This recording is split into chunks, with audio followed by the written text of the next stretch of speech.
태양에서 솟구치는 거대한 화염은 마치 우주의 심장이 뛰는 듯한 느낌을 줍니다. 그 역동적인 모습은 우리에게 생명의 활력을 전해주죠. 현재 우리는 우리가 상상할 수 있는 영역을 넘어 기술이 발전함에 따라 우리가 그토록 바라보며 숭배해왔던 신비롭고 매혹적인 태양을 그 어느 때보다 더 깊이 탐구할 수 있게 되었습니다. 그리고 우리는 오늘 우리가 탐구할 수 있는 더 깊은 곳까지 내려가 신비로운 태양의 실제 모습에 대해서 알아볼 것입니다.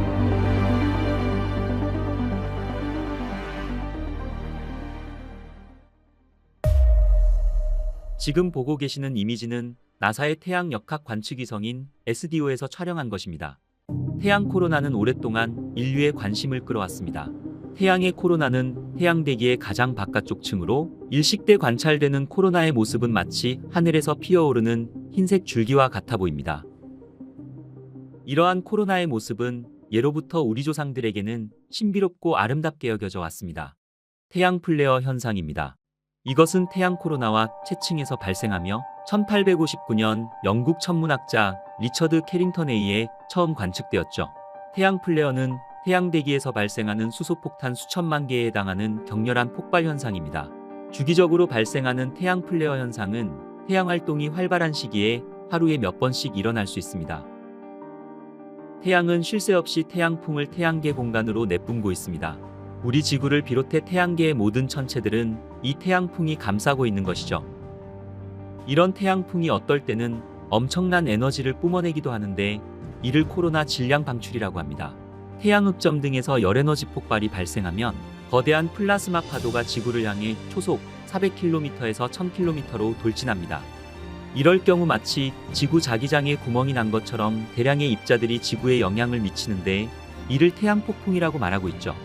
이 물질들은 지구 대기를 통과하는 과정에서 사람에게는 직접적인 해를 입히지는 않지만 지구를 돌고 있는 위성 통신과 통신기기를 활용하는 전자 시스템에는 영향을 줄 수 있습니다. 그리고 최근 2024년 1월에는 2017년 이후 가장 강력한 XO 등급의 태양 플레어가 관측되기도 하였죠. 다행히 이번 플레어 현상은 주요한 피해는 없었지만 라디오의 신호를 방해하는 등의 영향이 있었습니다. 아이러니하게도 태양풍이 지구자기권을 향해 충돌하게 되면 아름다운 빛이 극지방의 밤하늘을 가로질러 춤을 추는 듯 우리에게 아름다운 오로라를 보여주기도 하죠. 태양 홍염 현상입니다. 태양 홍염은 태양 채층에서 관찰되는 붉은색의 가스 분출 현상입니다. 이것은 태양 표면에서 솟아오르는 플라즈마의 큰 고리로 태양 표면에서 솟아오르는 가스가 태양 대기와 상호작용하면서 발생합니다. 하루 정도의 짧은 시간 안에 형성될 수 있지만 코로나에서는 몇 달 동안 지속될 수 있죠.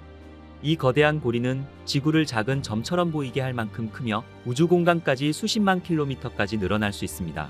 태양 홍염은 태양 활동이 활발한 시기에 더 자주 관측됩니다. 뱀처럼 빠져나와 태양 대기로 들어가는 모습은 마치 태양에 비가 내리는 듯 신비롭고 경이로운 모습입니다.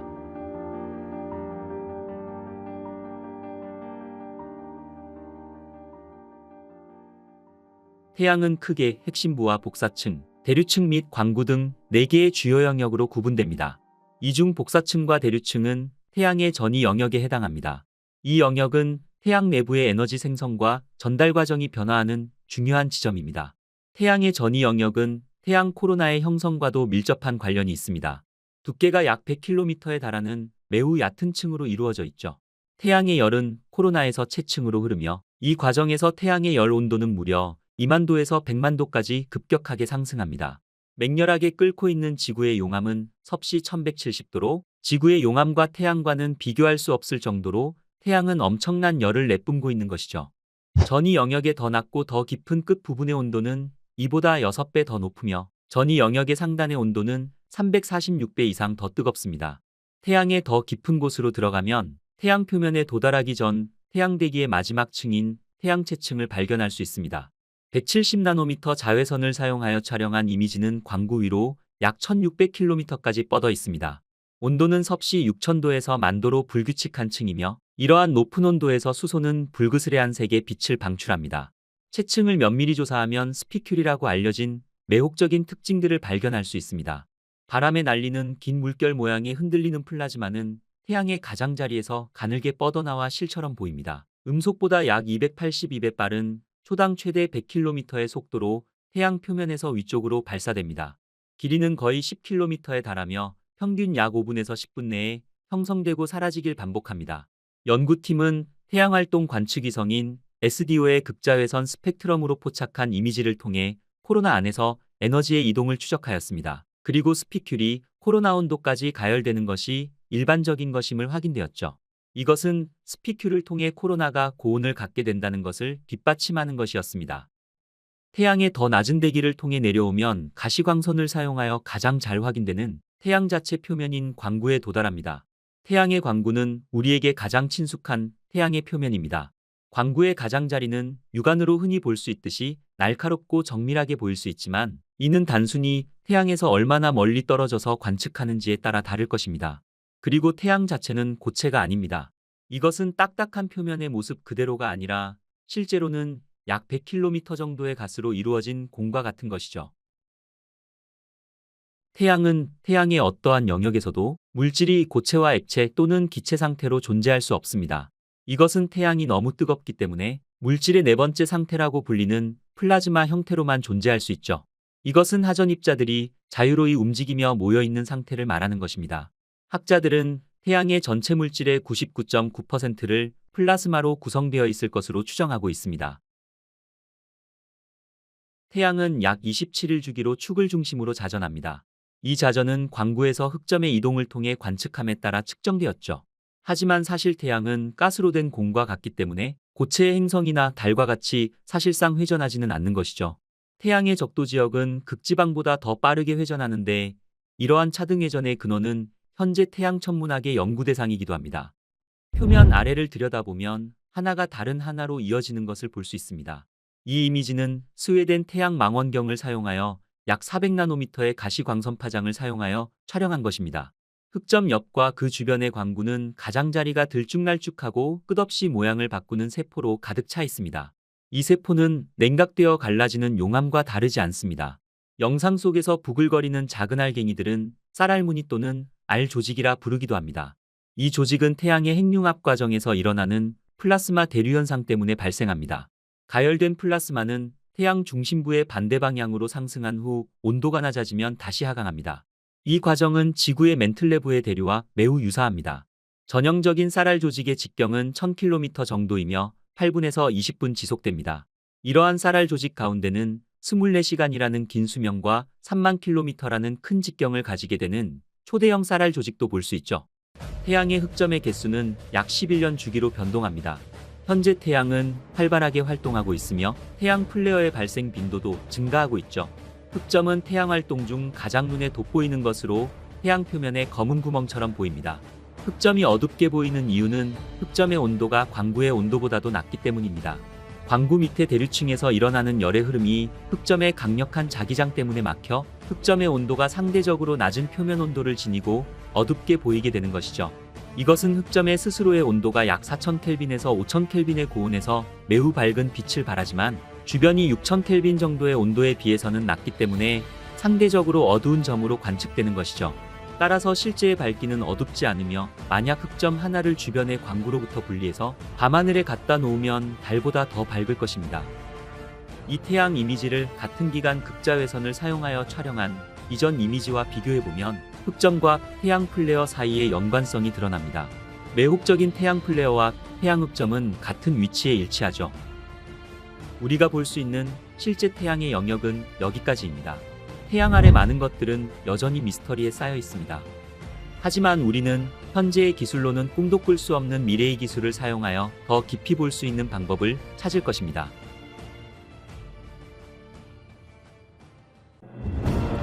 미양 공우주국 나사는 인류 최초 태양 탐사를 위한 파커 탐사선을 태양을 향해 쏘아 올렸습니다. 태양계의 중심이자 지구 생명의 근원인 태양의 신비를 풀기 위해 우주여행이 시작된 것이죠. 영원히 식지 않고 방대한 열과 빛을 끊임없이 쏟아내는 태양은 지구 생명체에 없어서는 안 될 거대한 에너지원으로 우리에게는 영원한 연구 대상이었습니다. 역사상 태양에 가장 가까이 근접하여 태양을 탐사하고 있는 미양 공우주국 나사의 태양 탐사선 파커.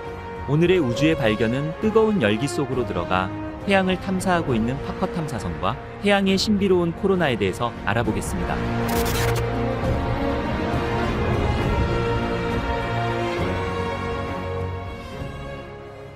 파커 탐사선은 코로나로 알려진 태양 대기의 가장 바깥쪽을 탐사하기 위해 시작한 나사의 획기적이고 파격적인 태양 탐사 프로젝트입니다. 이것은 파커 탐사선이 태양 표면에서 620만 킬로미터까지 접근하여 태양의 바깥 대기층을 구성하는 코로나가 왜 태양 표면보다 수백에서 수천 배나 더 뜨거운 이유가 무엇인지를 규명하는 임무인 것입니다. 태양 표면 온도는 6000도로 아주 뜨겁게 타오르고 있지만 태양 표면에서 뿜어져 나오는 코로나는 그 온도가 태양 표면 온도보다도 무려 250배나 더 뜨거운 150만 도 이상일 것으로 추정하고 있는 것입니다. 이것은 파커 탐사선의 업적을 더욱 인상적으로 만드는 이상하고 변칙적인 현상이었습니다. 언뜻 보기에 탐사선이 단지 태양 대기권 상층부를 통과했을 뿐이라고 무시하기 쉽겠지만 태양 표면에서 멀어질수록 더 뜨거워지는 코로나는 지난 수십 년간 천문학계의 오랜 난제이자 미스터리로 꼽혀왔죠. 또한 태양에서 내보내는 전기입자 바람인 태양풍은 지구에 도달해 아름답게 빛나는 오로라를 만들기도 하지만 초속 800km 속도로 지구까지 날아와 위성들을 손상시키기도 하는 아주 무서운 우주 바람입니다. 그리고 지구 자기장을 동요시켜 통신 시스템 장애 및 정전을 일으키기도 하는 것입니다. 특히 태양풍은 우주 비행사들에게는 치명적인 위험이 될 수 있어 수많은 전문가들이 그 원인을 찾기 위해 매달려 왔지만 우리는 아직 이 같은 태양풍의 폭발이 정확히 언제 어디서 일어나는지도 예측할 수 없었습니다. 그리고 그 원인 또한 밝혀내지 못하고 있는 것입니다. 이처럼 수십 년간 태양 물리학자들에게 미스터리로 남아있는 태양의 비밀을 파헤치기 위해 2018년 8월 12일 미국 플로리다주 케이프 커네버럴 공군기지에서 인류 최초의 태양 탐사선 파커 탐사선이 발사되었습니다. 6, 5, 4, 3, 2, 1, 0. Liftoff of the mighty Delta IV Heavy rocket with NASA's Parker Solar Probe, a daring mission to shed light on the mysteries of our closest star, the Sun. 파커 미션은 60년 전 태양풍의 존재를 밝혀 태양 연구에 평생을 바친 우주물리학자 유진 파커의 이름이 탐사선에 붙여졌습니다. 파커 탐사선의 발사 광경을 직접 지켜본 파커 박사는 이제 시작이라며 우리는 앞으로 수년간 무언가를 배우게 될 것이라며 기대감을 나타내는 말을 남기기도 하였죠. 자동차 한 대 크기의 파커 탐사선은 여행 첫 주 동안 안테나와 자기 측정기 등의 기기를 먼저 전개한 다음 약 4주간 계기 테스트를 수행하였습니다. 이후 파커 탐사선은 금성을 향해 날아가 금성 중력 보조 장치를 처음으로 작동시키며 금성의 중력을 이용하는 플라이바이를 이용하여 우주선의 궤도를 더욱 탄탄하게 다듬는 작업을 진행하였습니다. 파커 탐사선이 처음으로 태양에 가장 가까이 접근하는 시기는 2018년 11월이었습니다. 발사된 지 2달 만에 태양에서 4230만 킬로미터 거리까지 비행하며 태양으로부터 약 2500만 킬로미터까지 다가가게 되는데 이후 조금씩 거리를 줄여서 2024년경에는 약 600만 킬로미터까지 태양에 접근하여 탐사하게 되는 것입니다. 그리고 파커 탐사선은 인간이 만든 탐사선 중 가장 빠른 속도로 태양을 향해 날아가게 됩니다. 이것은 태양이 가지고 있는 엄청난 중력으로 인해 자동차 크기의 이 작은 탐사선이 태양의 중력에 빨려 들어가지 않게 하기 위해서 그동안 파커 탐사선은 금성을 6번 더 플라이바이하며 탐사선의 속도를 시속 69만 킬로미터 이상으로 속도를 높이며 태양 주위 궤도를 24번째 초근접하여 비행 속도를 높여 탐사하게 되는 것입니다. 이때 파커 탐사선의 최고 속도는 시속 69만 킬로미터로 이 같은 속도는 미국 시카고에서 중국 베이징까지 1분이면 주파할 수 있는 속도이며 서울에서 부산까지 도달하는데 채 3초도 걸리지 않는 엄청난 속도인 것입니다. 이것은 지금까지 개발된 탐사선 중 가장 빠른 속도로 우주를 탐험하는 탐사선으로 기록될 것입니다. 태양은 스스로 빛을 내는 별입니다. 또한 우리에게 있어 어머니와 같은 존재이기도 하죠. 태양이 내는 빛이 지구를 따뜻하게 만들어주지 않는다면 지구의 모든 생명은 존재할 수 없을 것입니다. 지구뿐만 아니라 다른 행성과 위성 등 태양계의 모든 가족들이 태양으로부터 에너지를 받아 스스로의 모습을 유지하고 있는 것입니다. 지글지글 뜨겁게 타오르는 태양은 바라만 봐도 눈이 부십니다. 태양에서 약 1억 5천만 킬로미터 떨어진 지구에서도 여름이 되면 이토록 뜨거운데 태양에 가까이 다가가면 그 열기는 어느 정도일까요? 태양의 크기는 지구보다 109배나 큽니다. 또한 태양의 질량은 태양계 전체 질량의 99.8%를 차지하며 태양의 내부는 안쪽부터 핵과 복사층 및 대류층으로 이루어져 있고 태양의 표면을 광구라고 부르는데 태양 대기 가장 바깥쪽에는 코로나가 있습니다. 이 코로나는 지구에서도 쉽게 관측할 수 있으며 대기일식 때 하얗게 빛나는 부분이 바로 태양의 플라즈마 대기인 코로나입니다. 파커 탐사선은 바로 이 코로나를 탐사하여 코로나의 비밀을 밝혀내는 것이 핵심 임무인 것입니다. 파커 탐사선이 태양에 가장 가까이 다가가는 이 코로나에 해당하는 부분은 그 온도가 100만 도에서 300만 도를 훨씬 넘을 것으로 추정하고 있으며, 태양 가까이 다가가는 파커 탐사선의 선체에도 섭씨 1400도에 달하는 엄청나게 뜨거운 열이 전달되게 되는 것이죠. 그렇다면 이처럼 뜨거운 온도에서도 파커 탐사선은 어떻게 녹지 않고 임무를 수행할 수 있을까요? 이를 이해하기 위해서는 먼저 열과 온도의 개념부터 알아두어야 합니다. 온도는 입자들이 얼마나 빨리 움직이는지를 측정하는 반면, 열은 입자들이 전달하는 총 에너지 양을 측정합니다. 따라서 입자들이 빠르게 움직이면 온도가 높지만, 반면 입자들이 아주 적으면 많은 에너지가 전달되지 못하는 것이죠. 우리가 살고 있는 지구는 온화한 서식지이지만 지구가 속한 태양계는 극단적인 온도로 가득 차 있습니다. 태양의 중심부는 약 1500만 도이며 표면 온도는 약 6000도에 이르는 가스와 불덩어리로 되어 있습니다. 한편 우주의 온도는 평균적으로 영하 270도를 맴돌게 됩니다.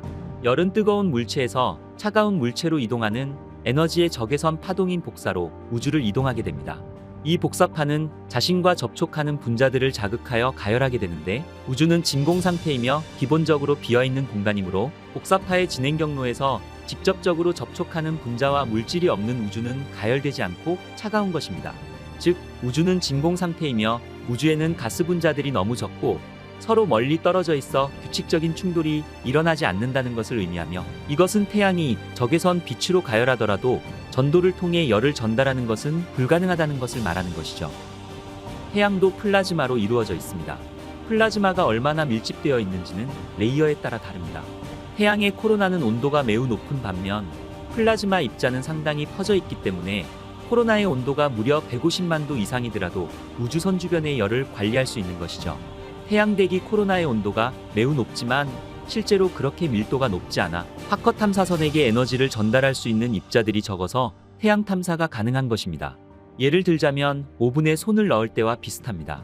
오븐은 온도가 200도에 있을 수 있지만 오븐에 넣은 손은 200도에 있지 않는 것처럼 말이죠. 우주 공간에는 열 에너지를 전달할 수 있는 입자들이 거의 없어 그토록 뜨거운 열을 뿜어내는 코로나 탐사가 가능한 것입니다.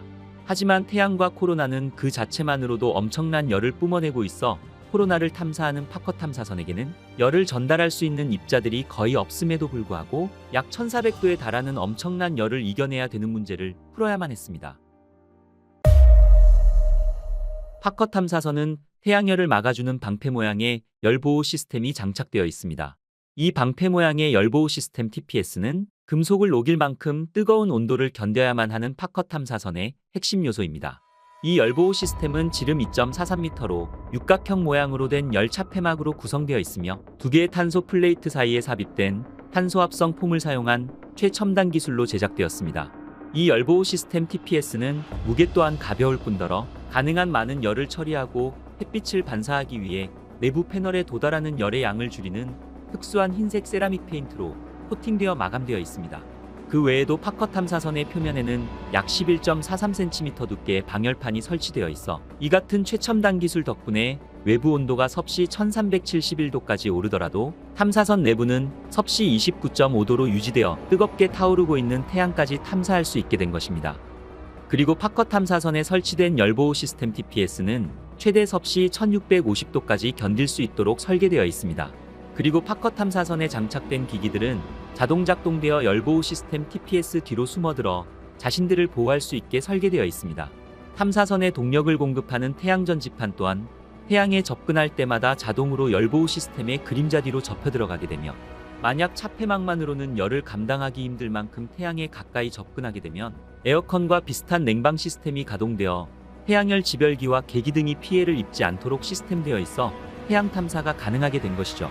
그리고 태양열을 막아주는 그림자 가장자리에는 휴대폰의 절반 크기만한 센서들이 여러 개 부착되어 있어 이 센서들 중 하나라도 햇빛을 감지하게 된다면 그 즉시 중앙 컴퓨터에 경고를 보내 직사광선을 받지 않도록 우주선의 자세를 변경시키며 탐사선에 장착된 다른 기구들을 보호할 수 있게 우주선의 방향을 조절하는 등 파커 탐사선에는 최첨단 기술이 집약되어 설계되어 있는 것입니다.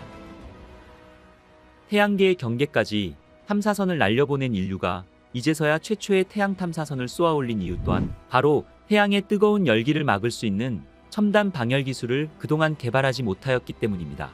이 같은 이유로 인해 이번 프로젝트 담당 과학자들은 하커 탐사선이 우주 탐험 역사상 가장 어려운 도전 중 하나라며 입을 모아 말하고 있는 것이죠. 그리고 태양 탐사선의 또 다른 과제는 데이터를 지구로 다시 전송해야 한다는 점이었습니다. 하커 탐사선은 초당 최대 43만 비트 속도로 데이터를 전송할 수 있는 보이드 안테나가 장착되어 있지만 우주선과 지구 사이의 거리로 인해 전송 지연 및 중단이 발생할 수 있습니다. 그렇지만 이런 어려움에도 불구하고 하커 탐사선은 이미 중요한 성공을 거두었습니다. 태양에서는 수소 같은 가벼운 원자들이 융합하면서 무거운 헬륨 원자핵으로 바뀌는 현상이 발생합니다.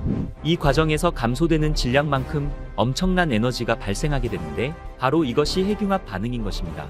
이 핵융합이 만든 압력은 태양 표면을 위로 밀어 올리게 되지만 반면 태양의 중력은 가벼운 원자로 구성된 대기를 아래로 당기게 됩니다. 평소 태양은 위아래 힘이 균형을 이뤄 태양이 무너지거나 폭발하지 않지만 모든 곳에서 힘의 균형이 유지되는 것은 아니라서 일부에서는 풍선에서 바람이 빠지듯 이곳에서 생기게 되는 구멍이 바로 코로나 구멍인 것입니다. 베일 교수 연구진은 이 코로나 구멍에서 증폭된 자기장이 태양풍을 우주로 밀어낸다는 것입니다. 자기장은 자석이 물체를 끌어당기는 자기력이 미치는 공간입니다. 지구나 태양은 막대 자석과 같이 자기장을 형성하는데 이 자기장이 남극과 북극에서 위로 곱게 뻗었다가 다시 휘어져 아래로 내려오게 되는 것이죠. 하커 탐사선은 앞서 태양 주변의 자기장이 갑자기 방향을 바꾸는 현상을 밝혀냈으며 태양풍은 태양에서 방사상으로 뻗어나오는 자기장을 따라 이동하는데 수초에서 수시간에 걸쳐 자기장 방향이 바뀌며 S자 형태를 보이는 것입니다. 베일 교수는 2019년 네이처에 발표한 논문에서 자기장 역전이 태양풍의 가속에 영향을 미친다고 추정하였으며 이것은 마치 채찍을 휘두르듯 자기장이 S자로 요동치면서 태양풍의 속도가 빨라진다는 것을 나타내는 것이었습니다. 그리고 태양풍이 자전하는 태양을 따라 도는데 그 속도가 지금까지 예상한 초속 수킬로미터가 아니라 35km에서 50km에 이른다는 사실도 밝혀내었습니다. 태양풍의 회전 속도가 높다는 것은 태양이 생각보다 많은 에너지를 태양풍에 전달한다는 것을 의미하며 이것은 그만큼 태양의 자전 속도가 더 빨리 줄어들어 태양이 예상보다 더 빠르게 나이가 든다는 것을 말하고 있는 것이죠.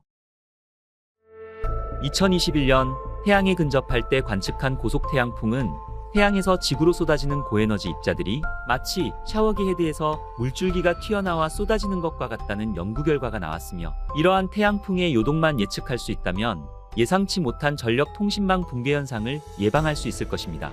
베일 교수 연구진은 국제학술지 네이처에 하커 탐사선이 태양 표면의 검은 구멍에서 고에너지 입자의 흐름을 감지했으며 이곳이 평균보다 빠른 고속 태양풍이 시작되는 영역으로 보인다고 밝혔으며 이로써 나사의 과학자들은 태양풍이 태양의 외부 대기인 코로나호를 통해 흐르고 우주로 배출된다는 예측이 확인된 것입니다.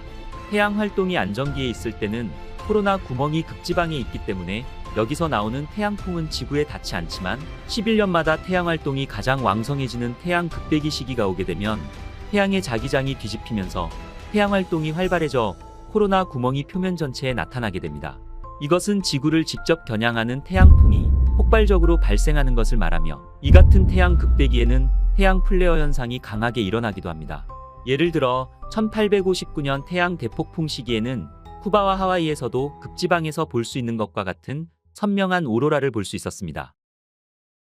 나사는 태양 활동이 활발해지는 태양 극대기 전후 몇 년간은 태양 전체에서 출현할 수 있다고 말하고 있으며 이런 활동은 지구에도 악영향을 미칠 수 있는 만큼 하커 탐사선의 관측은 2024년과 2025년부터가 더욱 중요하다고 설명하기도 하였죠. 지구는 자체 자기장이 있어 태양풍을 막아낼 수 있었지만 수소폭탄 수천만 개가 한꺼번에 터지는 것과 같은 태양 폭발 플레어가 일어나면 지구 밖에 있는 위성들과 지구 내에 있는 전력망 및 통신망 또한 영향을 받게 되어 지구에서도 큰 혼돈이 올 수 있는 것입니다. 하커 탐사선에 태양풍에 대한 정보가 쌓여 우주기상 예보가 정확해진다면 태양풍에 대한 피해를 대비할 수 있을 것입니다. 오늘의 우주의 발견은 태양 대기를 탐사하는 임무를 수행하고 있는 태양 탐사선 파커에 대해서 알아보았습니다. 하커 탐사선은 태양을 만지다라는 프로젝트의 명칭처럼 태양에 가까이 접근하여 임무를 수행하고 있으며 탐사선 안에는 하커의 성공적인 탐사를 응원하는 110만 명의 이름과 앞으로 무슨 일이 벌어질지 지켜보자라는 하커 박사의 메시지가 메모리 칩에 담겨 태양의 숨겨진 비밀을 파헤치기 위해 태양을 탐사하고 있죠. 천문학이 발달하지 않은 시대부터 인류는 하늘에 떠있는 반짝이는 무언가에 대한 동경이 있었습니다. 발을 딛고 설 수 있는 땅이라면 직접 만져보고 눈으로 확인이라도 할 수 있지만 머리 위에 무한히 펼쳐져 있는 세계에 대해서는 쉽게 알 수가 없었죠. 우주를 탐험할 수 있을 만큼 기술이 발전한 지금까지도 우리 인간은 하늘에 떠있는 저 반짝이는 것을 끊임없이 탐구하고 있습니다. 이제 우리는 우리가 볼 수 있는 반짝이는 물체가 별이 아니라는 것을 알 수 있죠. 그리고 그 물체가 태양에 가까이 날아가고 있는 외계에서 날아온 혜성이라고 하면 어떨까요? 저는 이 주제가 상당히 흥미로웠습니다. 태양 관측위성으로 알려진 소호탐사선은 태양풍을 관찰하고 태양흑점에서 폭발하는 코로나 질량 방출을 감시하며 태양 대기를 관찰했습니다. 그리고 태양을 관찰하던 소호탐사선에서 무려 4,000개가 넘는 태양으로 날아드는 혜성들을 관측하였죠. 이것은 의도치 않은 발견이었습니다. 무려 4,000개가 넘는 혜성들이 소호탐사선의 시야에 들어올 때까지 우리는 그것이 존재하는 줄도 전혀 몰랐으니깐 말이죠. 오늘의 우주의 발견은 태양으로 돌진하여 태양과 아주 가까운 거리로 공전하며 태양을 먹고 날아가는 선그레이징 혜성에 대해서 알아보겠습니다. 해가 지고 밤이 되면 하늘에는 수많은 별들이 반짝거리며 본인의 모습을 드러냅니다. 하지만 간혹 그 많은 별들 사이에서 유독 반짝거리며 존재감을 비춰내는 물체들이 있죠. 물론 이것을 직접 관측한다는 것은 굉장히 드문 일입니다. 가장 밝게 빛나는 별보다 더 밝게 빛나는 혜성을 지구 가까이에서 발견한다는 것도 드문 일이지만 그 혜성을 볼 기회가 생긴다면 그거야말로 어쩌면 일생에서 다신 없을 일이 될 것입니다. 혜성은 사실 흙먼지로 둘러싸인 눈덩이라고 불릴 만큼 일종의 우주 암석입니다. 우리가 살고 있는 지구에서는 내리는 눈으로 인해 거리에서 나뒹구는 얼음덩어리와 비슷하죠. 이 얼음덩어리를 살펴보면 안에는 자갈과 흙이 섞여 있다는 걸 알 수 있습니다. 그렇게 혜성의 중심부에는 물과 얼어붙은 가스, 그 위에 암석과 금속 조각들이 섞여 검은 먼지층으로 뒤덮여져 있는 것이 바로 혜성인 것입니다. 애초에 혜성은 물과 얼음 등 기타 분자로 코팅된 먼지 입자에서부터 시작합니다. 이 먼지 입자들이 결합되기 시작하면서 쌓이고 쌓여 결국에는 얼음 바위를 형성하게 되는 것이죠. 이때 중력이 얼음 바위를 서로 끌어당기게 되면서 혜성이 형성되는 것입니다. 우리가 관측하는 혜성에는 꼬리가 있습니다. 단순히 달려있기만 한 것이 아니라 빛까지 뿜어내기 때문에 실제로도 혜성에서 가장 눈에 띄는 부분도 혜성의 꼬리죠. 더스트 테일과 이온 테일이라고 불리는 혜성의 꼬리는 간혹 수백만 마일의 길이를 자랑하기도 합니다. 흙먼지로 둘러싸인 눈덩이라고 불리지만 우리에게 혜성은 묘한 매력을 주는 존재인 것이죠. 무엇보다 지구에서 볼 수 있는 주요 혜성은 5년에서 10년에 한 번 발생할 정도로 그 모습이 귀할 수밖에 없습니다. 하지만 10년 만에 오는 혜성이 태양을 향해 날아간다면 어떻게 될까요? 우리가 어쩌다가 발견할 수 있는 혜성을 25년 동안 4,000개가 넘을 정도로 많이 발견한 관측 위성이 있습니다. 이 관측 위성은 1995년 유럽 우주국인 ESA와 미항공우주국 나사가 공동 임무로 시작한 소호 탐사위성입니다.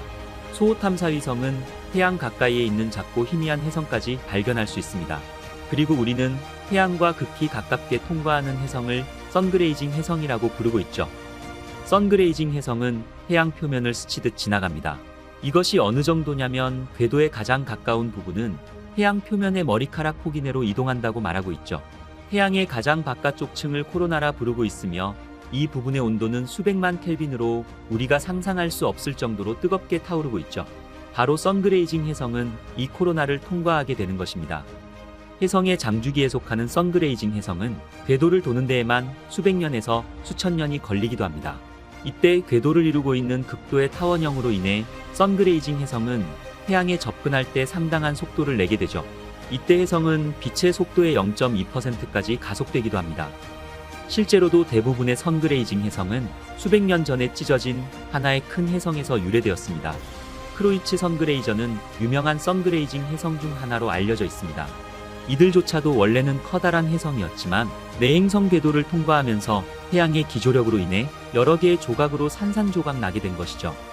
기원전 371년 아리스토텔레스가 발견했던 혜성을 현재 우리는 크로이츠 선그레이저의 모체가 되었던 거대 혜성으로 짐작하고 있는 것입니다.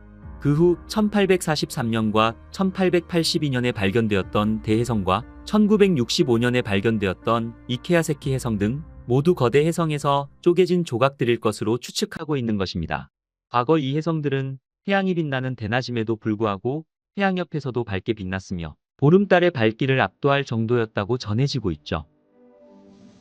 1995년 소호탐사위성의 임무가 시작된 이래로 수백 개에 이르는 크로이츠 선그레이저가 발견되기도 했습니다. 하지만 모두 태양의 근일점을 통과할 때 태양의 기조력에 의해서 박살이 나거나 태양 대기 속으로 뛰어들며 그 흔적 또한 사라져버렸죠. 그리고 시간이 지나면서 더 큰 해성의 파편이 퍼지게 되는데 이러한 흐름이 상당히 안정적이라는 것입니다.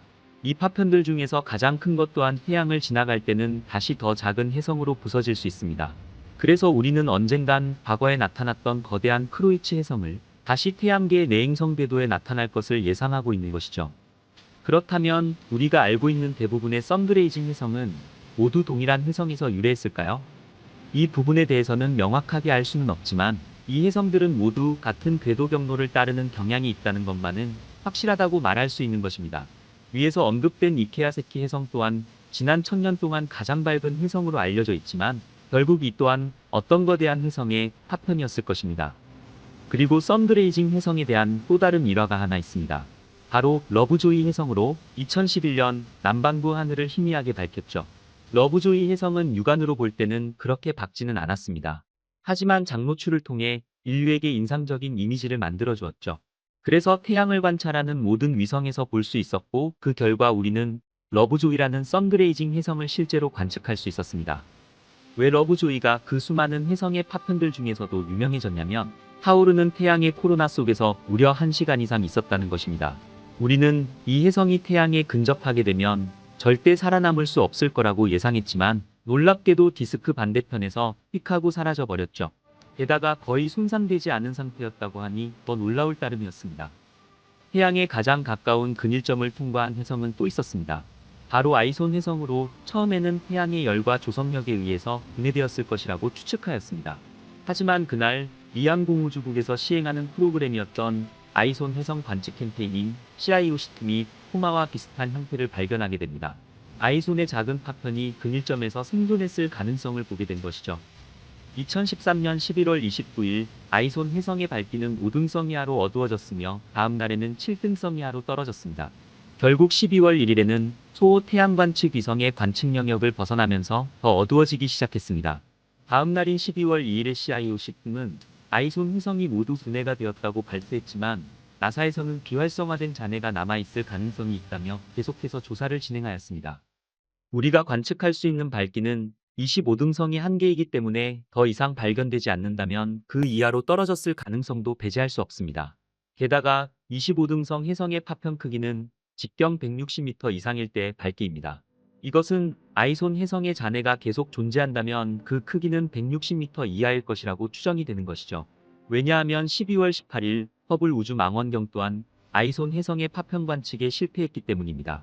하지만 2014년 1월 5일경 호세 프란시스코 헤르난데스가 아이손 해성의 잔해로 보이는 사진을 촬영하기도 했습니다. 무엇보다 우리가 이렇게 관찰한 선그레이징 해성은 가장 큰 크로이츠 선그레이저 중 일부라는 것입니다. 일부라고 해도 핵의 직경은 대략 수백 미터에 달하기 때문에 결코 작은 크기는 아닐 것입니다. 이보다 더 작은 대부분의 해성은 실제로는 태양 관측위성 시야에 들어올 때까지 절대 알려질 수가 없습니다.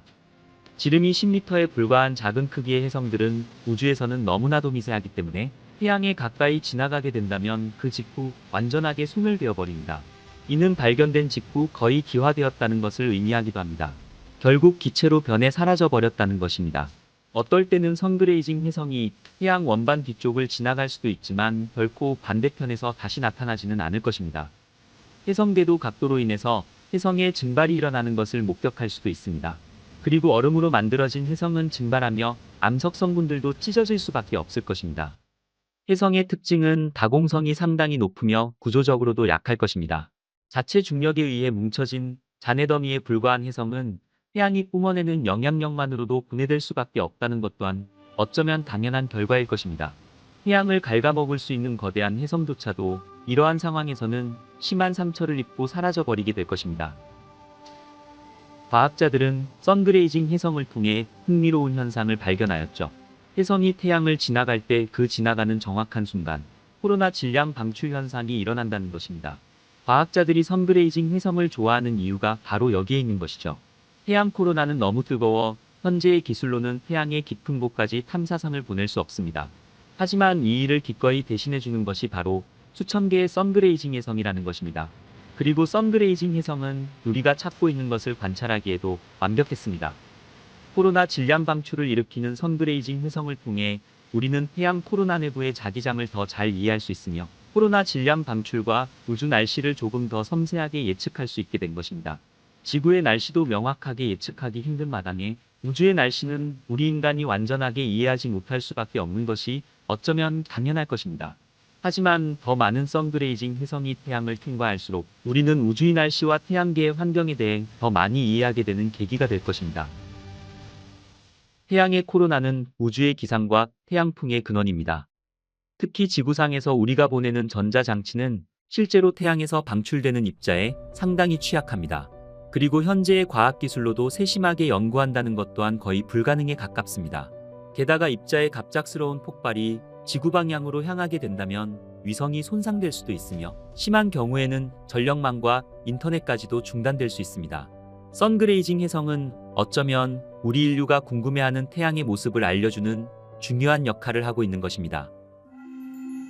1800년대 후반 하인리 크로이츠가 발견한 크로이츠 경로는 태양 근처를 여행하는 많은 혜성이 동일한 궤도를 따르는 길을 말합니다. 이 경로를 통하면 혜성이 태양 주위를 한 바퀴 도는 데에는 약 800년이 걸린다고 합니다. 이 궤도에 있는 모든 혜성은 수천 년 전에 관측된 하나의 혜성에서 나왔으며 태양과 가까워질수록 묶여있던 얼음이 증발하며 태양의 중력으로 인해 더 작게 부서지기도 합니다. 혜성이 크로이츠 경로를 돌 때마다 이런 일이 발생하게 되면 다시 새로운 세대의 혜성이 탄생할 수 있죠. 우리는 그렇게 계속해서 혜성을 발견하고 그로 인해서 우주의 다양한 현상들을 이해하게 될 것입니다. 현재 우리가 살고 있는 이 지구에서는 강렬한 태양빛 때문에 선그레이징 혜성을 발견하는 것은 어려운 일입니다. 하지만 태양을 관찰하도록 설계된 소호 태양 관측 위성과 같은 관측소를 통해 선그레이징 혜성을 직접 눈으로 관측할 수 있게 되었죠. 태양 가까이에 있는 작고 희미한 혜성뿐만이 아니라 혜성이 기화되기 전 선그레이징 혜성 리스트에 추가할 수 있을 만큼 태양 가까이에서 날아간 혜성들까지도 볼 수 있습니다. 게다가 관측 위성의 데이터는 온라인에서도 볼 수 있기 때문에 이제는 누구나 혜성을 발견할 수 있는 시대가 되었죠. 언젠가는 여러분들도 이러한 시스템을 통해 다음 선그레이징 혜성을 발견하게 될 주인공이 될 수 있지 않을까요? 대부분의 사람들은 우주에 가만히 있는 태양 주위를 지구가 단순히 돌고 있다고 생각하며 자라왔습니다. 그리고 태양계의 모든 행성들이 같은 방향으로 태양을 공전하고 있다고 알고 있죠. 하지만 더 깊이 파고들면 들수록 태양계와 지구가 은하계를 통과하는 훨씬 더 복잡하고 매혹적이다는 사실을 알게 될 것입니다. 우리는 어렸을 때부터 우리가 살고 있는 태양계가 태양을 중심으로 평평한 원반 궤도를 공전한다고 배우며 광활하고 신비로운 우주의 모습을 상상해왔죠. 그리고 그것을 당연하다고 여겨왔습니다. 하지만 이것이 그저 엄청난 우연의 일치였을까요? 우주에 어떤 일이 있어서 이렇게 된 것일까요? 우리는 이것이 우연의 일치가 아닌 것을 짐작할 수 있습니다. 왜냐하면 우리가 살고 있는 지구가 태양 주위를 공전하는 행성들과 함께 모두 같은 방향으로 태양 중심을 회전할 뿐만 아니라 동시에 놀라운 속도로 전체 태양계가 우주를 향해 돌진하고 있다는 사실을 알게 될 것이니까 말이죠. 오늘의 우주의 발견은 우리 태양계의 모든 행성들이 같은 궤도면에서 공전하고 있는 이유와 은하계를 통과하는 태양계와 지구가 실제로 어떻게 움직이는지에 대해서 알아보겠습니다.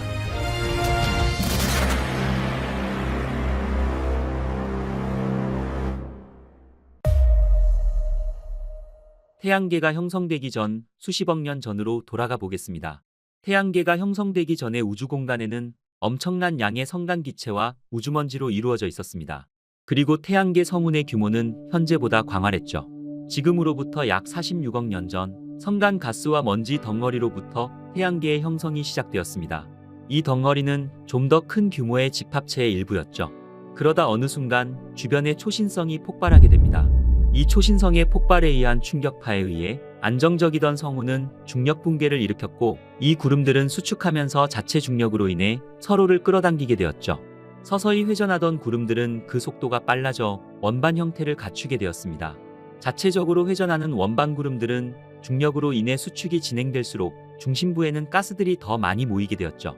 이 모여있는 가스 입자들은 서로 충돌하게 됩니다. 이때 운동에너지가 열에너지로 전환되면서 중심부의 온도가 올라가게 되는 것이죠. 이것이 원시 태양의 탄생이었습니다. 원시 태양은 이러한 과정을 거치면서 온도와 압력이 매우 높아져 수소가 헬륨으로 융합하는 핵융합 과정을 통해 엄청난 열과 빛을 우주 공간으로 내뿜는 항성이 되었으며, 스스로 빛을 내는 하나의 행성군의 중심이 탄생하게 된 것이었습니다. 태양 주위의 기체와 티끌들은 회전원반과 같은 방향으로 원심력에 의해 계속해서 회전을 같이 하게 됩니다. 태양계 성운은 회전과 수축을 반복하면서 중심부는 볼록해지고 가장자리는 얇은 원반 모양을 형성하게 되었죠. 이 가스와 먼지 구름들은 중력에 의해 충돌하고 달라붙으면서 크고 작은 덩어리를 이루며 원시 행성을 형성하는 물질로 성장하게 됩니다. 이것은 회전축의 수직 방향으로 작용하는 원심력에 의한 것이었습니다. 태양은 원시 태양계 전체 물질의 질량의 99.86%를 모아 응축되어 형성되었으며, 태양이 응축되고 남은 성운의 고리 부분을 구성했던 가스와 먼지들은 회전을 계속하며 뭉쳐지고 커지면서 작은 덩어리로 만들어졌습니다. 이 덩어리들은 서로 잡아당기고 모여서 점점 덩치를 키우며 충돌하는 과정을 통해 행성과 외소행성 그리고 해성들이 만들어지게 된 것입니다. 원시 태양에 가까운 영역에서는 메테인과 암모니아 등과 같은 가벼운 물질들은 증발하였으며, 녹는 점이 높은 규소와 철, 니켈과 같은 무거운 물질들은 산소와 결합해 지구와 같은 암석형 행성들이 만들어지게 되었습니다. 이때 태양에서는 수소핵 융합 반응이 계속해서 일어났으며, 이로 인해 강력한 태양풍이 발생하여 원시 태양 주변의 가스와 먼지들을 태양계 바깥으로 날려보내게 됩니다.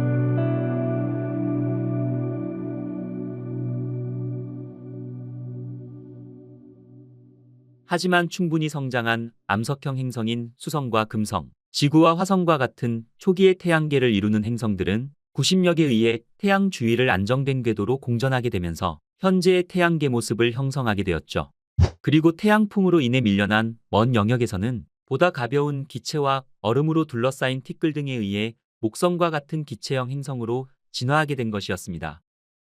처음에는 원시 태양 주변으로 유입되는 물질들이 모든 방향에서 끌려들어와 원시 태양계는 매우 혼란스러운 환경이었을 것입니다. 그리고 붕괴된 성운구름은 불규칙한 방향으로 접근하였을 것이며, 입자들 사이의 충돌은 정기적으로 일어났습니다. 각각의 성운들의 운동량은 그렇게 상쇄되었죠. 따라서 결국 성운의 모든 입자들이 다른 방향에서 접근하는 동안 입자의 운동량 대부분이 서로 다른 방향으로 가는 입자에 의해 충돌하여 입자의 운동량은 상쇄되었을 것이며, 결국 대부분의 입자들은 같은 방향만 남게 되었을 것입니다. 우리는 이러한 물질 덩어리들을 오늘날에도 실제로 관측할 수 있습니다. 우리 태양계에는 강력한 원반을 가지고 있는 행성인 토성을 관찰할 수 있죠. 모든 가스거인들은 행성의 평면을 따라 공전하는 위성들을 가지고 있습니다. 토성의 고리는 아름다운 시계 태엽 방식으로 토성의 일반 위성과 같은 평면을 따라 토성을 공전합니다.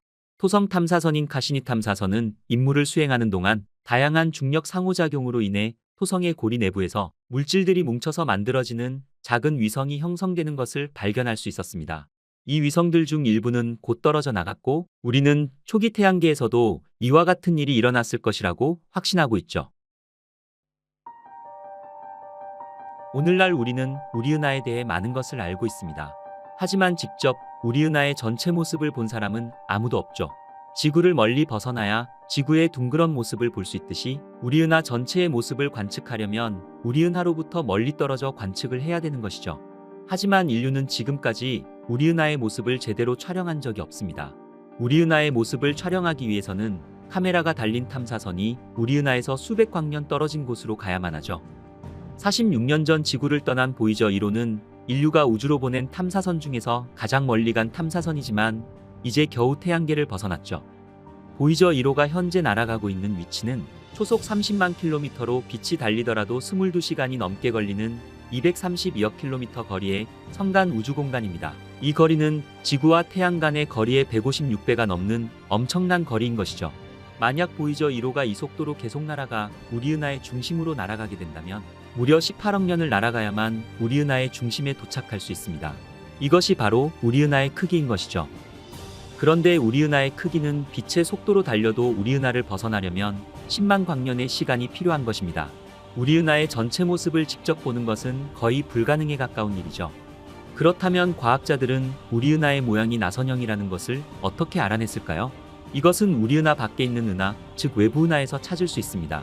과학자들은 우리 은하의 모습은 보지 못했지만 이웃 은하인 안드로메다를 비롯해 많은 외부 은하를 관측해왔죠. 역설적으로 이들 은하가 멀리 떨어져 있기 때문에 가능한 것입니다. 우주에는 우리 은하와 같은 은하가 무수히 존재합니다.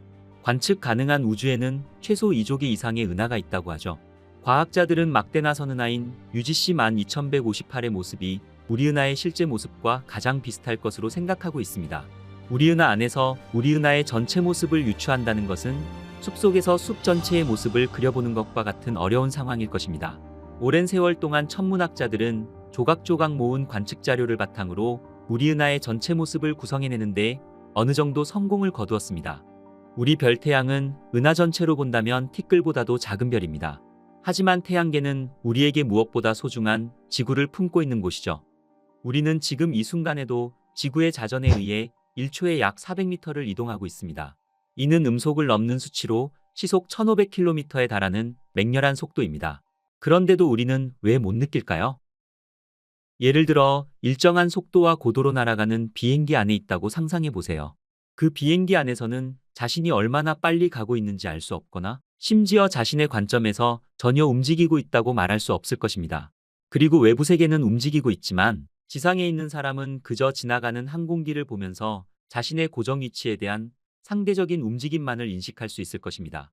우리는 느끼지 못하지만 지구라는 우주선을 타고 지구와 함께 태양을 공전하며 지금도 광활하고 신비로운 은하계를 여행하고 있는 것이죠.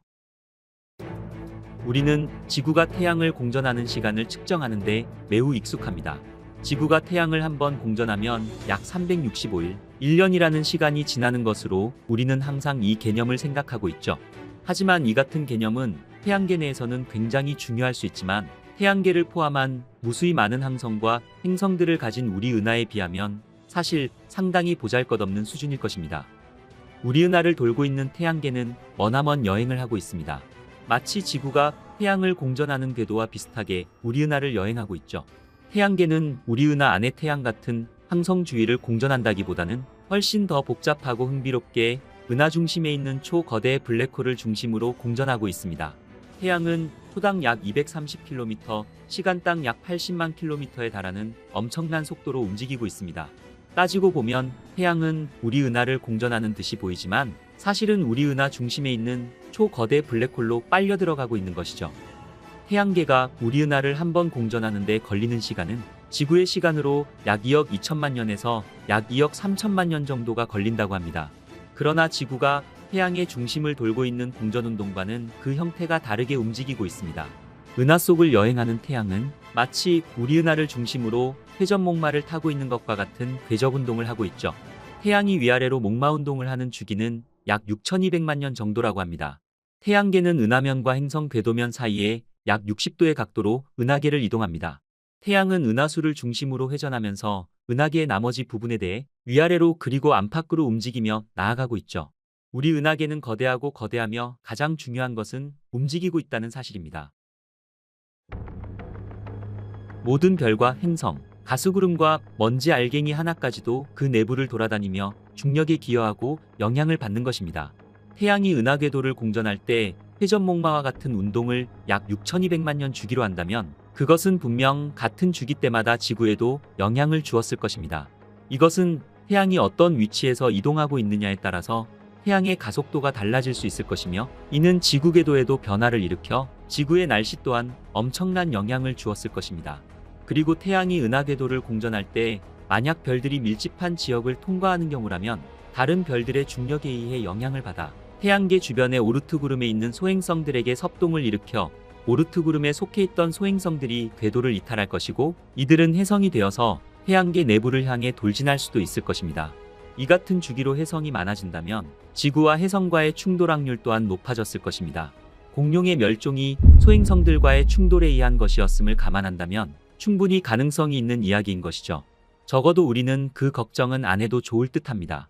우리의 먼 후손들은 그에 대해서 걱정해야 하겠지만 과학자들은 이와 같은 주기에 의해 멸종이 있다 하더라도 다음번 멸종은 약 1500만 년 이후로 예상되어 있으니까 말이죠. 우리는 그동안 지구나 금성, 화성의 운동을 고정된 태양을 공전하는 타원 운동으로 알고 있었습니다. 그러나 태양 역시 은하의 중심을 따라 공전한다는 사실을 감안한다면 지구나 화성 같은 행성 역시 태양을 따라서 은하의 중심을 회전하는 운동을 하게 되는 것이죠. 따라서 이것은 우리 태양계 내부의 행성들의 운동은 태양을 중심으로 본다면 타원 운동이라 할 수 있겠지만 은하를 중심으로 본다면 나선 운동이라 할 수 있을 것입니다. 과학자들은 태양이 우리 은하를 지금까지 25바퀴 정도 돈 것으로 예측하고 있습니다. 태양이 앞으로도 그만큼을 더 돌게 된다면 태양의 수명은 다하게 될 것입니다. 우리 태양은 적색거성이 되어 태양계는 종말을 맞게 되겠죠. 우리 은하와 태양계의 재미있는 사실은 우리 은하의 지름이 약 10만 광년이고 지구는 우리 은하의 중심에서 약 2만 8천 광년 떨어져 있습니다. 우리 은하를 도시라고 생각한다면 지구는 저 멀리 시골 정도라고 볼 수 있겠죠. 그렇다면 만약 우리 태양이 더 은하의 중심부에 가까웠다면 우리는 더 많은 외계에 의해 변화를 겪었어야만 했을 것입니다. 이것은 더 많은 소행성들과의 충돌이나 더 심한 기온 변화를 겪어야만 했겠죠. 우리의 태양은 우리 은하에서는 다소 한적한 곳에 위치하고 있습니다. 다행히도 이 위치는 우리 인류의 생명이 탄생하여 진화하는 데 있어 최적의 위치가 되었죠. 그렇다면 만약 현재보다 더 바깥쪽에 아주 한적한 곳에 위치했다면 어땠을까요? 과학자들은 그 경우에도 생명의 탄생이나 진화는 지금보다 어려웠을 것으로 보고 있습니다. 그 이유는 생명의 탄생에 필요한 유기 물질의 기원을 외계 소행성이나 해성에서 온 것으로 추정하고 있죠. 그런데 만약 우리 태양이 너무 한적한 곳에 위치했다면 소행성이나 해성의 섭동이 너무 적어서 지구에는 유기물질의 전달이 훨씬 적었을 것입니다. 그랬다면 물론 생명의 탄생 또한 어려웠거나 지금보다 매우 늦었을 것입니다. 그리고 소행성과의 충돌이나 기후변화와 같은 우주적인 변화는 지구의 생물에게 멸종과 같은 위기를 가져다 주기도 했지만 이러한 위기를 극복하고 이겨내는 과정에서 생명체의 진화에 긍정적인 영향을 끼치기도 하였죠. 만약 이러한 소행성 충돌과 기후변화 등의 위기가 전혀 없었다면 지구상의 생명체의 진화는 없었거나 적어도 지금과 비교해서 매우 느렸을 것입니다. 우리는 우리가 살고 있는 태양계의 태양이 지금과 같이 은하 안에서 생명의 탄생이나 진화를 위해 가장 최적의 위치에 존재하고 있음에 감사해야 할 것입니다. 우주는 너무나 조화롭습니다. 우리는 우리가 상상할 수 없는 세계에서 이 모든 움직임에 보호받으며 이렇게 평온한 상태 속에 살아가고 있는 것이죠. 우주는 알면 알수록 신비를 넘어서 저에게는 감동으로 다가오네요. 블랙홀은 우주에서 가장 매혹적인 물체 중 하나이자 가장 신비로운 물체 중 하나입니다. 우주에서 가장 이상한 존재 중 하나죠. 그중 일부는 너무 이상해서 아마도 사실이라고는 믿어지지 않으실 수 있을 것입니다. 블랙홀의 존재를 뒷받침할 만한 과학적으로 정확하다는 증거가 늘어나지 않았다면 말이죠. 그렇다면 이 요상하고 특이한 존재 블랙홀은 어떻게 만들어졌을까요? 그리고 그것들은 어디에서 왔을까요? 오늘의 우주의 발견은 우리가 아직 알 수 없는 블랙홀에 대해서 블랙홀이 어떻게 형성되었고 그 주변에서는 무슨 일이 벌어지는지에 대해서 알아보겠습니다.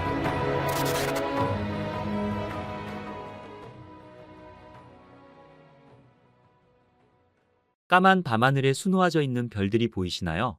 반짝이는 별들은 왜 빛나는 것일까요? 별은 핵융합을 통해 빛과 열을 생성합니다. 별 내부에서는 수소 원자가 고온 고압 상태에서 헬륨으로 합쳐지면서 많은 양의 에너지가 발생하는 것이죠. 이 과정에서 방출되는 에너지는 주로 광자 즉 빛으로 나타나게 됩니다. 이 빛이 별의 표면을 통과해 우주 공간으로 방출되는 것입니다. 이렇게 어마어마한 열과 빛을 만들어내는 별의 핵융합 과정이 바로 우리가 반짝이는 별을 볼 수 있는 이유인 것이죠. 별의 엄청난 양의 대부분은 수소로 이루어진 먼지와 가스가 중력으로 뭉쳐져 만들어집니다. 그 별의 핵에선 핵융합으로 수소가 헬륨으로 변하면서 엄청난 양의 에너지를 내고 있죠. 방출되는 에너지는 중력에 맞서며 수축과 폭발의 불안한 균형을 유지합니다. 이 별의 핵융합이 계속되는 한 별은 제 모습을 유지하게 되는 것이죠. 하지만 우리 태양보다 훨씬 무거운 별이라면 중력으로 인한 열과 압력으로 더욱 무거운 원소를 만듭니다. 바로 철이 만들어지기 전까지는 말이죠. 철을 만드는 과정에서는 에너지를 전혀 내지 않습니다. 문제는 이 별이 철을 만들어지게 되는 과정에서 에너지를 전혀 절약하지 않기 때문에 방출할 여유 에너지가 없다는 것입니다. 만들어지는 철들은 별의 중심부에 자리 잡으며 점점 더 커져갈 뿐인 것입니다. 철이 만들어지면서 더욱 중력에 대항하는 에너지가 없어지며 불안하게 유지되던 균형은 매우 빠르게 기울어지게 되는 것이죠. 철은 핵에 쌓이기 시작하고 무게가 한계에 다다르면 수축과 폭발의 균형이 깨지게 되는 것이죠. 바로 별의 핵이 오그라드는 것입니다. 찰나의 순간 우리가 초신성이라고 부르는 것과 같은 힘으로 핵을 만나기 위해 돌진하며 중심을 향해 쪼그라듭니다. 중심에게 더 많은 질량을 축적하게 되는 것이죠. 별이 초신성 폭발을 일으키는 순간 물질과 에너지가 우주 전역으로 폭발합니다. 이때 폭발에 대한 충격력이 낮으면 남아있는 것들이 모여서 또다시 중성자별이 탄생하게 되는 것입니다. 하지만 질량과 힘이 충분히 크고 더 무겁다면 우리가 알고 있는 물리학은 붕괴되고 무너진 별의 중심 부분에 블랙홀이 만들어지게 되는 것이죠. 블랙홀의 탄생은 큰 별이 죽는 생의 마지막 사멸 과정에서 별이 중력으로 인해 붕괴하면서 탄생하게 되는 것입니다.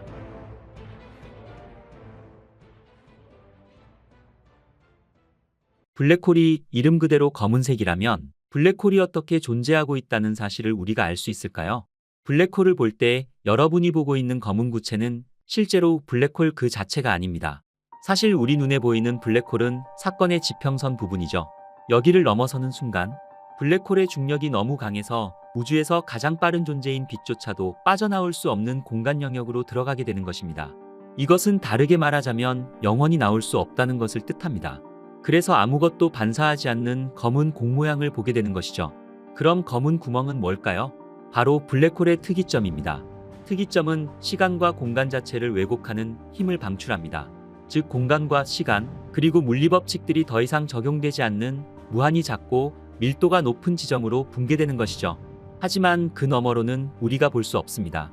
블랙홀의 특이점은 모든 질량이 한 점에 집중되어 부피도 없고 밀도 또한 무한대인 그런 곳이거나 아니면 우리가 전혀 생각지도 못하는 다른 뭔가가 있을 수도 있습니다. 아직은 아무도 모릅니다. 우리가 모르는 이유는 바로 사건의 지평선이라는 것 때문이죠. 질량이 있는 모든 물체는 중력을 발휘합니다. 우리는 뉴턴 시대부터 이를 알고 있죠. 블랙홀은 20세기까지 거의 알려지지 않았습니다. 그러나 아인슈타인이 1915년 일반 상대성 이론을 내놓았을 때 그와 동시대 사람인 칼 슈바르츠 실트는 아인슈타인의 일반 상대성 이론을 사용하여 어떤 질량이라도 충분히 촘촘하게 압축되면 블랙홀이 될 수 있다고 계산하였죠.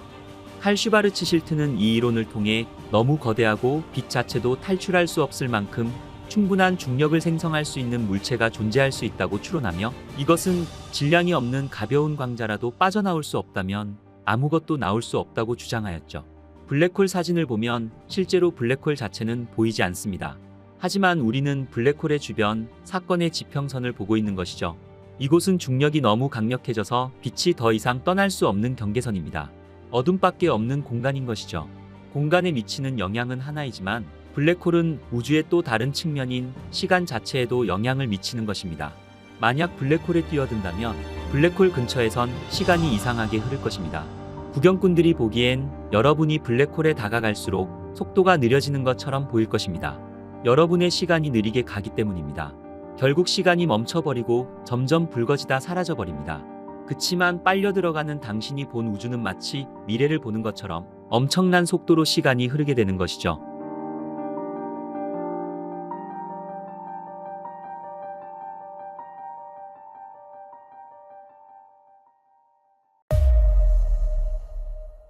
블랙홀이 처음 이론화되었을 때 천문학자와 물리학자들은 블랙홀이 실제로 존재하는지 확신할 수 없었습니다. 블랙홀의 최초 증거가 기록된 것이 불과 40년 후였으니까 말이죠. 블랙홀은 눈에 보이지 않기 때문에 과학자들이 블랙홀을 탐지하고 연구할 수 있는 유일한 방법은 블랙홀이 주변 물질에 미치는 영향을 관찰하는 것입니다. 여기에는 가스와 먼지가 블랙홀을 향해 떨어질 때 형성되는 입자 디스크인 강착 디스크와 초대 질량 블랙홀에서 폭발하는 입자 제트 K사가 포함됩니다. 이것이 엑스레이를 통해 블랙홀을 감지할 수 있는 방법인 것입니다. 블랙홀은 눈에 보이는 전자기 복사를 자체적으로 방출할 수 없지만 블랙홀에서 나오는 엑스레이는 실제로 부착 원반에서 발생합니다. 여기서 유입되는 물질은 강렬한 마찰을 통해 섭씨 수백만 도까지 가열됩니다. 하지만 유입되는 물질이 없는 블랙홀은 기본적으로 눈에 보이지 않으며 밝은 강차관반도 발견할 수 없는 것이죠. 1964년 과학자들은 새로 개발된 엑스레이 위성을 사용하여 100조짜리에서 다량의 엑스레이를 방출하는 것으로 보이는 물체를 발견했습니다. 하지만 이상하게도 과학자들은 이 물체 자체를 볼 수 없었죠. 별이라면 엑스레이 방사선뿐만 아니라 가시광선도 방출해야 하기 때문에 이 발견은 당시 과학자들을 놀라게 하였습니다. 과학자들은 이 물체를 시그너스 X-1이라고 불렀죠. 그 이후로 우리는 수많은 블랙홀을 발견했습니다. 과학자들은 여러 가지 유형의 블랙홀을 이론화하였죠. 그중 항성 블랙홀과 초거대 블랙홀이 가장 일반적입니다. 항성 블랙홀은 거대한 별이 죽고 붕괴될 때 형성됩니다. 그 질량은 우리 태양의 약 10배에서 20배에 달하며 우주 전체에 흩어져 있죠. 은하수에만 수백만 개의 별과 블랙홀이 있을 수 있습니다. 이에 비해 초질량 블랙홀은 우리 태양보다 질량이 수백만 배에서 심지어 수십억 배 더 큰 거대한 블랙홀을 말합니다. 과학자들은 그것이 어떻게 형성되는지 추측할 수 있을 뿐이지만 우리는 그것이 우리 은하를 포함하여 거의 모든 거대 은하 중심에 존재한다는 것을 알고 있죠. 블랙홀은 크기가 다양합니다. 태양보다 조금 큰 별 무게의 블랙홀은 소행성 정도의 크기입니다. 그리고 초거대의 블랙홀이란 것도 있죠. 이것은 수십억 년 동안 존재하였으며 모든 은하 중심에서 볼 수 있습니다. 현재까지 가장 큰 블랙홀은 SO0014+81입니다. 태양 무게의 400억 배로 어마무시한 크기를 자랑하고 있죠. 지름은 2367억 킬로미터로 태양과 명왕성 거리의 47배 정도로 추정되고 있습니다. 그리고 우리 은하 중심에는 초대 질량 블랙홀이 있습니다. 우리 은하 중심에 있는 블랙홀 공수자리 A의 질량은 태양의 약 400만 배에 달하며 지름은 지구와 태양 사이의 거리 정도로 추정하고 있죠. 2019년 4월 10일 인류는 처음으로 블랙홀이 존재를 눈으로 직접 확인할 수 있었습니다. 미국과 유럽, 일본 연구팀으로 구성된 국제연구협력 프로젝트인 사상수평선 망원경 EHT 연구팀이 공개한 블랙홀의 모습입니다.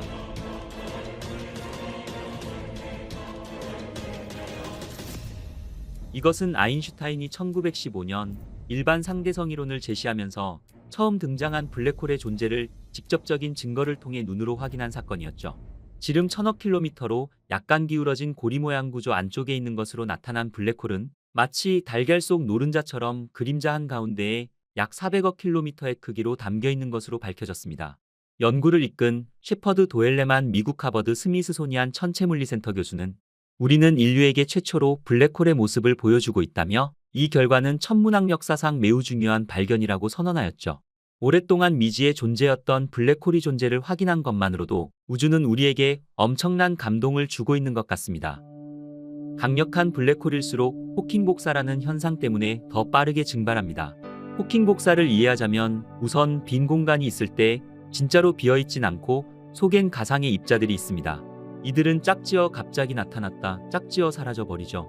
만약 블랙홀의 경계에서 가상 입자가 나타나면 입자 중 하나는 블랙홀에 빨려 들어가고 나머지 하나만 물질 입자가 되어 방출되는 것입니다. 이런 식으로 블랙홀은 에너지를 잃게 됩니다. 블랙홀의 증발은 처음엔 어마어마하게 느리다 블랙홀이 작아질수록 빨라집니다. 결국 소행성 무게 정도가 되면 미지근한 열을 내다 산만한 무게가 되면 태양 정도의 열을 내고 마지막 순간엔 핵폭탄 수십억 배의 폭발로 끝나게 되는 것이죠. 그치만 이 현상은 믿기 힘들 정도로 느립니다. 가장 큰 블랙홀은 증발하는 데에만 9골년 정도 걸릴 겁니다. 마지막 블랙홀이 증발하는 걸 볼 사람은 없을 겁니다. 그때쯤이면 우주도 어떻게 될지 모르니깐 말이죠. 하지만 호킹 복사는 어디까지나 이론적 예측이며 아직 실험적으로 검증된 바 없습니다. 그러나 중력의 양자역학을 결합했을 때 그 디테일에 관계없이 항상 나타날 것으로 생각되는 것이죠. 오늘의 우주의 발견은 중력이 워낙 강해 주위의 물질은 물론 빛조차도 빠져나갈 수 없는 블랙홀에 대해서 알아보았습니다. 블랙홀은 큰 항성이 사멸 과정에서 중력으로 인해 폭발해 생겨났으며 어떤 것들은 압도적인 크기로 우리 태양의 수십억 배에 달하는 질량을 자랑하기도 하죠. 대부분 은하 중심에 존재하는 초대 질량 블랙홀들의 형성 과정에 대해선 아직 명확히 알려진 바가 없습니다. 하지만 분명한 것은 이러한 블랙홀 덕에 은하계는 더욱더 역동적이며 은하계 진화에 엄청난 영향을 끼친다는 사실일 것입니다. 블랙홀은 여기가 끝이 아닙니다. 더 재밌는 이야기는 다음 편 영상으로 다시 찾아뵙겠습니다. 구독과 좋아요 한 번씩만 눌러주시고요. 끝까지 시청해주셔서 감사합니다.